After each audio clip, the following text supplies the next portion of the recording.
On August 27, 2025, former President Donald Trump once again captured national attention by taking to his social media platform, Truth Social, to make a bold and controversial demand. In a post that quickly went viral, Trump called for federal racketeering charges to be brought against billionaire philanthropist George Soros and his son Alexander Soros.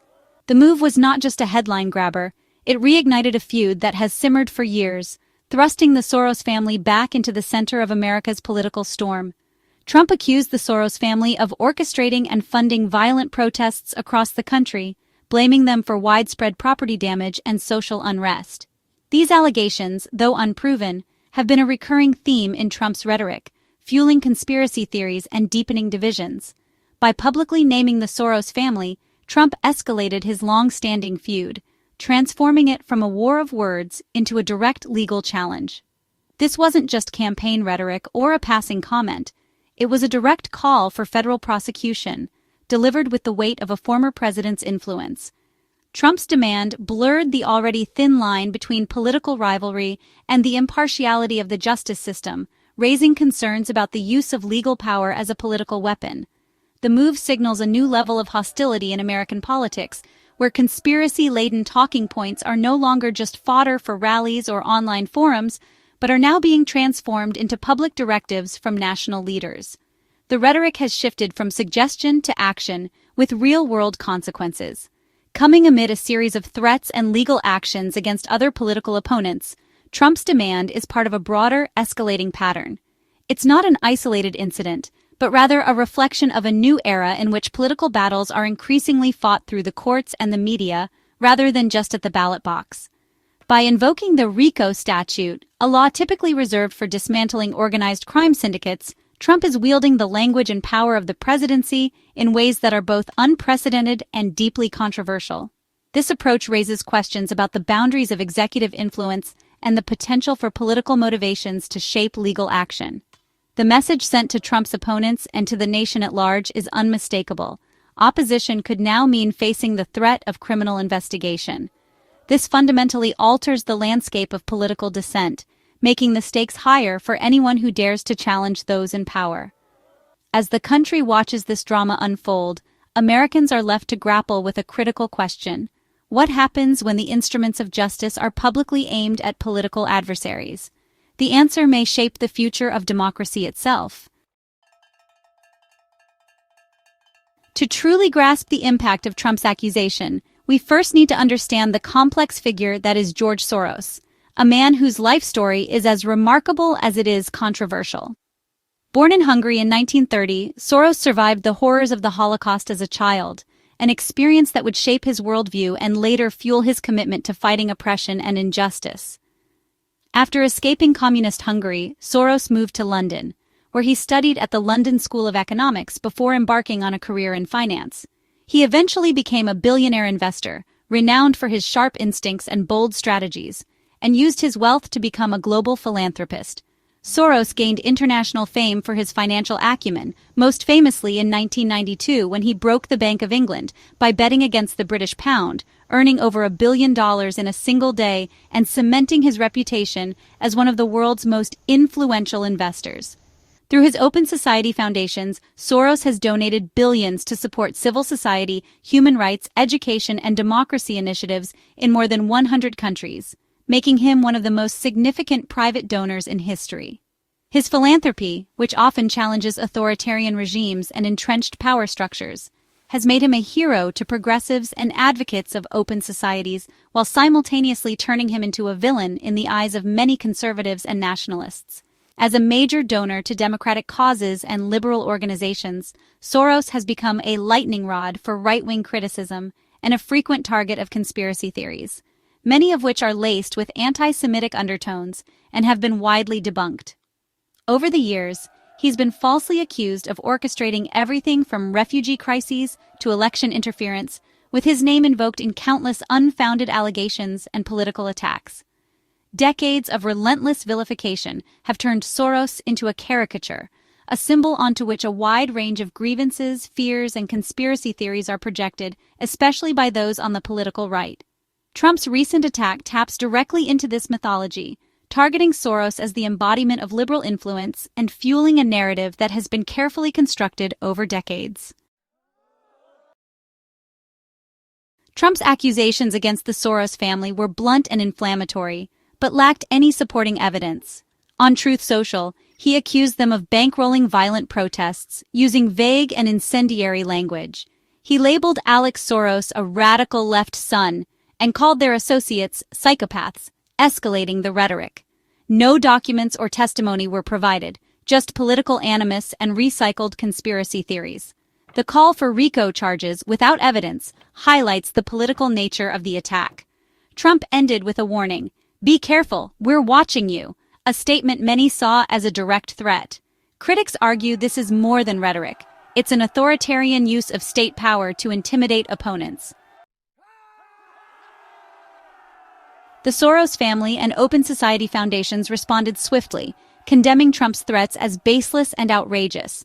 Their statement, posted on X, directly refuted the allegations and reaffirmed their mission to advance human rights and democracy. By highlighting their commitment to democratic values, they cast Trump's attack as an assault on those very principles. The foundation denied any support for violent protests, challenging the factual basis of Trump's claims. This public rebuttal marked a significant escalation, defending not just the Soros name, but the legitimacy of civil society work. The stakes are high. When presidential power is used to threaten private citizens, the very foundation of democratic engagement is at risk. The confrontation underscores the dangers of politicizing justice and philanthropy. Trump's call to prosecute the Soros family is not an isolated incident, but rather a striking example of how the machinery of justice can be wielded as a political weapon. This move is part of a broader, troubling pattern in which federal power is increasingly used to target political adversaries, blurring the lines between legitimate law enforcement and personal vendettas. Since returning to office, Trump has demonstrated a willingness to direct federal investigations at those who challenge him, using the immense authority of the presidency to pursue critics and rivals. This approach erodes the traditional separation between justice and retribution, raising concerns about the impartiality of the legal system. Senator Adam Schiff, who played a central role in Trump's first impeachment, has now become the subject of a Department of Justice probe. Many observers see this investigation as politically motivated, designed to punish those who have stood up to the president. Even former allies like John Bolton, once a trusted advisor, have found themselves in the crosshairs. After Bolton became a vocal critic, federal agents searched his home, sending a chilling message to anyone considering dissent. Trump has also publicly threatened to launch investigations into other prominent dissenters, making it clear that opposition will not be tolerated. Among those targeted are former Governor Chris Christie and Federal Reserve Governor Lisa Cook, both of whom have faced threats of federal scrutiny after voicing criticism or refusing to align with Trump's agenda. These actions send a clear and unmistakable message. Loyalty to the president is expected above all else, and those who dare to dissent may find themselves under the microscope of federal investigators, regardless of the merits. This pattern paints a deeply disturbing picture of a presidency where the instruments of justice are used not to uphold the law, but to intimidate and silence political opposition. In such an environment, the threat of prosecution becomes a tool for consolidating power, undermining the very foundations of American democracy. The search of John Bolton's home exemplifies the chilling effect of Trump's tactics. Bolton, once Trump's national security advisor, became a critic and published a tell-all book. The federal raid on his home is seen by many as retribution for his public opposition. This move signals that even high-ranking former allies aren't immune if they fall out of favor. The message is clear. Disloyalty, not just partisan opposition, can make anyone a target. This climate of fear pressures both Republicans and Democrats to stay silent or risk investigation. The Bolton case proves the administration's willingness to use power aggressively against perceived enemies. After Trump's demand, the Department of Justice maintained calculated silence, refusing to confirm or deny any investigation. This ambiguity allows the threat to linger, creating uncertainty for Trump's opponents.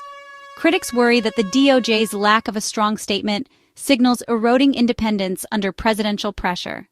Civil liberties groups like the ACLU condemned Trump's call as an abuse of power and a threat to First Amendment rights. Legal experts warn that a president directing prosecutions undermines equal justice and echoes authoritarian regimes. Most Republicans stayed silent, highlighting Trump's grip on the party and the normalization of executive overreach. The absence of bipartisan condemnation is telling, revealing a political environment where checks and balances are weakening. Actions once unthinkable are now met with partisan indifference, challenging the foundations of American democracy. George Soros' story is a mix of immense wealth, philanthropy, and relentless conspiracy theories. As a major Democratic donor, his influence on policy and progressive causes is significant.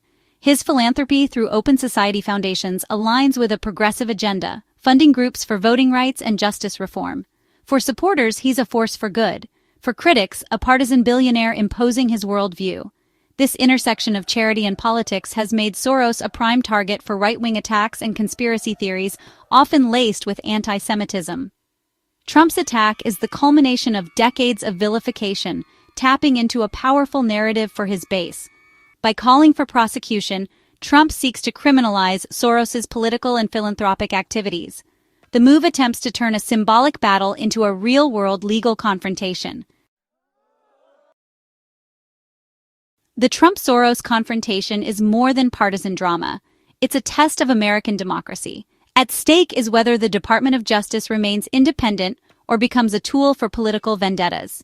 This episode highlights the danger of criminalizing dissent and the chilling effect on civil society. When political opposition risks prosecution, free speech and democratic participation are threatened. The use of extreme language and legal threats deepens polarization, making compromise impossible.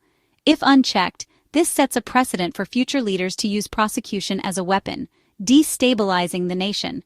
The response to Trump's accusations will reveal the resilience of America's institutions. Ultimately, this is a defining moment for the rule of law and the future of democracy in the United States.